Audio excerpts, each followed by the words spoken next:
Hello everyone, स्वागत है आप सबका करंट अफेयर्स विद नम्रता में। मैं हूं नम्रता और आज की क्लास में हम 17 अगस्त 2026 के सबसे महत्वपूर्ण करंट अफेयर्स को एग्जाम ओरिएंटेड तरीके से समझेंगे।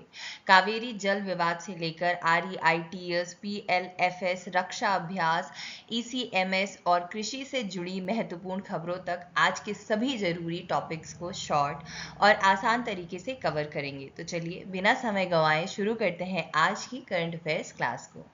आज का पहला टॉपिक है शक्ति की सप्तधारा के तहत कृषि एवं ग्रामीण विकास को 2047 तक विकसित भारत के लक्ष्य से जोड़ने के लिए 18 अगस्त 2026 को पूसा, नई दिल्ली में केंद्रीय मंत्री शिवराज सिंह चौहान विभागीय रोड मैप पर संवाद करेंगे। इसमें किसानों, लखपति दीदियों, निर्यातकों और फूड प्रोसेसर्स की भागीदारी होगी। लखपति दीदी योजना का लक्ष्य 3 करोड़ से बढ़ाकर 6 करोड़ ग्रामीण महिलाओं तक करना है। साथ ही कृषि विस्तार, खाद्य प्रसंस्करण, कृषि निर्यात और किसानों को रियायती उर्वरक उपलब्ध कराने पर जोर दिया गया है। आगे इनसे हम MCQs को भी देखेंगे और उनके शॉर्ट एक्सप्लेनेशन भी देखेंगे। शक्ति की सप्तधारा के तहत कृषि एवं ग्रामीण विकास के लिए रोड मैप पर संवाद का आयोजन कहाँ किया जाएगा? तो ये पूसा परिसर नई दिल्ली में किया जाएगा। आपको बता दें, केंद्रीय कृषि एवं किसान कल्याण तथा ग्रामीण विकास मंत्री शिवराज सिंह चौहान 18 अगस्त 2026 को पूसा परिसर नई दिल्ली में विभागीय अधिकारियों के साथ संवाद करेंगे। इसका उद्देश्य 2047 तक कृषि एवं ग्रामीण विकास के लिए ठोस कार्य योजना तैयार करना है। लखपति दीदी योजना के तहत प्रधानमंत्री द्वारा नया लक्ष्य कितना निर्धारित किया गया है? तो ये है आपका 6 करोड़ का लक्ष्य निर्धारित किया गया है। अब तक 3 करोड़ ग्रामीण महिलाओं को लखपति दीदी बनाया गया है। प्रधानमंत्री ने इस संख्या को बढ़ाकर 6 करोड़ करने का लक्ष्य रखा है। इसके लिए स्वयं सहायता समूहों से जुड़ी महिलाओं को कौशल प्रशिक्षण, वित्तीय सहायता और बाजार उपलब्ध कराने पर जोर दिया जा रहा है। अब बात करते हैं एक दूसरे महत्वपूर्ण टॉपिक की, जो कि है लोकायन 2026 के तहत भारतीय नौसेना का नौकायन प्रशिक्षण पोत INS सुदर्शनी ने 16 अगस्त 2026 को अजोरेस के पोंटा डेलगाडा में पड़ाव पूरा किया। इस दौरान भारतीय और पुर्तगाली नौसेनाओं के बीच पेशेवर एवं सांस्कृतिक कार्यक्रम हुए। INS सुदर्शनी ने 15 अगस्त को भारत का 80वां स्वतंत्रता दिवस भी वहीं मनाया। इसके बाद पोत लिस्बन के लिए रवाना हुआ और 21 अगस्त 2026 को INS सुदर्शनी व NRP सेग्रेस्ट के बीच संयुक्त पासिंग एक्सरसाइज प्रस्तावित है। लोकायन 2026 के तहत INS सुदर्शनी ने किस देश के पोंटा डेलगाडा बंदरगाह पर पड़ाव किया? तो ये है आपका पुर्तगाल देश। INS सुदर्शनी ने अजोरेस के पोंटा डेलगाडा पुर्तगाल में अपना पड़ाव पूरा किया। इस दौरान भारतीय और पुर्तगाली नौसेनाओं के बीच समुद्री सहयोग को मजबूत करने के लिए विभिन्न कार्यक्रम आयोजित किए गए। 21 अगस्त 2026 को INS सुदर्शनी और NRP सैग्रेस के बीच कौन सा अभ्यास प्रस्तावित है? तो ये है आपका संयुक्त पासिंग एक्सरसाइज अभ्यास। INS सुदर्शनी और पुर्तगाली नौसेना के प्रशिक्षण पोत NRP सैग्रेस के बीच समुद्र में पासिंग एक्सरसाइज होगा। इसमें समन्वित नौकायन युद्धाभ्यास और संचार अभ्यास शामिल होंगे, जिसका उद्देश्य दोनों नौसेनाओं की इंटेरोपेरेबिलिटी बढ़ाना है। अब बात करते हैं भारत अमेरिकी नौसेना विस्फोटक आयुध निस्तारण अभ्यास 2026 का 8वां संस्करण 14 अगस्त 2026 को कोच्चि स्थित दक्षिणी नौसेना कमान में संपन्न हुआ। इसमें IED खतरों, विस्फोटकों को सुरक्षित करने, बारूदी सुरंगों को निष्क्रिय करने और मानव रहित पानी के भीतर संचालित प्रणालियों से जुड़े विषयों पर ज्ञान एवं सर्वोत्तम प्रणालियों का आदान प्रदान हुआ। अभ्यास से दोनों देशों की नौसेनाओं की पेशेवर दक्षता और इंटरऑपरेबिलिटी मजबूत हुई। भारत अमेरिकी नौसेना EOD अभ्यास 2026 का कौन सा संस्करण आयोजित किया गया? तो ये 8वां संस्करण आयोजित किया गया। भारत अमेरिकी नौसेना विस्फोटक आयुध निस्तारण अभ्यास 2026 का 8वां संस्करण 14 अगस्त 2026 को कोच्चि स्थित दक्षिणी नौसेना कमान में संपन्न हुआ। भारत अमेरिकी ईओडी अभ्यास 2026 में निम्न में से किस क्षेत्र से संबंधित प्रशिक्षण शामिल था? तो ये आपका मलबे का पता लगाना और निकालना। पारस्परिक प्रशिक्षण में गोताखोरी से जुड़े अभ्यास किए गए जिसमें जलपोत के मलबे का पता लगाना और उसे निकालना, विशेष उपकरणों का उपयोग तथा अन्य समुद्री संचालन शामिल थे। अभ्यास का प्रमुख उद्देश्य दोनों नौसेनाओं के परिचालन समन्वय और अंतर संचालनीयता को मजबूत करना था। अब बात करते हैं एक बहुत ही महत्वपूर्ण टॉपिक की, जो कि है राष्ट्रपति द्रौपदी मुर्मू ने Kerala alteration of name bill 2026 को मंजूरी दे दी है, जिसके बाद यह कानून बन गया। इस कानून के तहत केरला का नाम बदलकर केरलम किया जाएगा। लोकसभा ने 11 अगस्त 2026 और राज्यसभा ने 12 अगस्त 2026 को विधेयक पारित किया।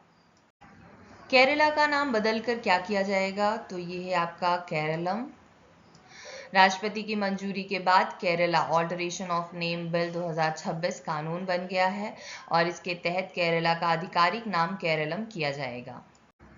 किसी राज्य का नाम बदलने की संवैधानिक प्रक्रिया किस अनुच्छेद से संबंधित है? तो ये अनुच्छेद 3 से संबंधित है। अनुच्छेद 3 संसद को नए राज्यों के गठन तथा मौजूदा राज्यों के क्षेत्र, सीमा या नाम में परिवर्तन करने की शक्ति देता है। ऐसे विधेयक को राष्ट्रपति की सिफारिश पर संसद में पेश किया जाता है।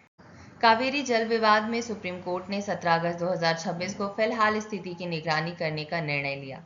कर्नाटक ने बताया कि 17 अगस्त की सुबह 8 बजे तक 12,000 प्लस क्यूसेक पानी छोड़ा गया है। तमिलनाडु ने 12 अगस्त तक बकाया 21.357 टीएमसी पानी छोड़ने की मांग की। कोर्ट ने कावेरी वाटर मैनेजमेंट अथॉरिटी के निर्देशक के पालन पर जोर देते हुए मामले को 24 अगस्त 2026 को फिर सुनवाई के लिए सूचीबद्ध किया है।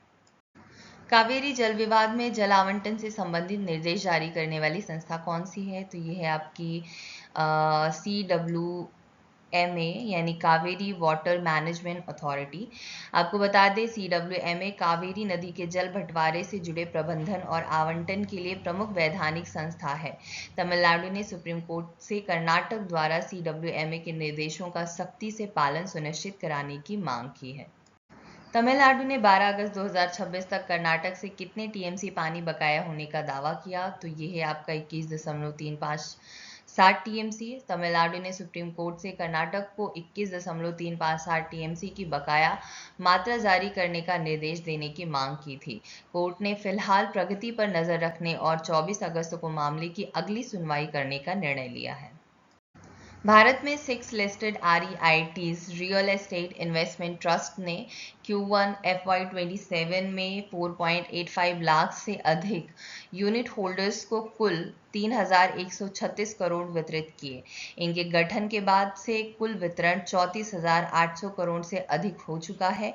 Q1 FY27 में भारतीय REIT सेक्टर का कुल ग्रॉस AUM रुपए 3.17 लाख करोड़ से अधिक रहा। यह भारत के कैपिटल मार्केट्स में REITs की बढ़ती भूमिका को दर्शाता है। Q1 FY27 में भारत के 6 लिस्टेड REITs ने यूनिट होल्डर्स को कुल कितनी राशि वितरित की? तो ये है आपका 3,136 करोड़ की कुल राशि। Q1 FY27 में भारत के 6 पब्लिकली लिस्टेड REITs ने 4.85 लाख से अधिक यूनिट होल्डर्स को कुल 3,136 करोड़ वितरित किए। Q1 FY27 में भारतीय REIT सेक्टर का कुल gross assets under management AUM कितना था? तो ये आपका 3.17 लाख करोड़ से अधिक। Q1 FY27 तक भारत के REIT सेक्टर का ग्रॉस AUM रुपए 3.17 लाख करोड़ से अधिक था। यह भारत में इंस्टीट्यूशनल रियल एस्टेट इन्वेस्टमेंट और कैपिटल मार्केट्स में REITs के बढ़ते महत्व को दर्शाता है। अब बात करते हैं एक और इम्पॉर्टेंट टॉपिक की, जो कि है PLFS यानी पीरियोडिक लेबर फोर्स सर्वे के अनुसार जुलाई 2026 में भारत की समग्र बेरोजगारी दर 5.1% रही, जो जून 2026 के 5.5% से कम है।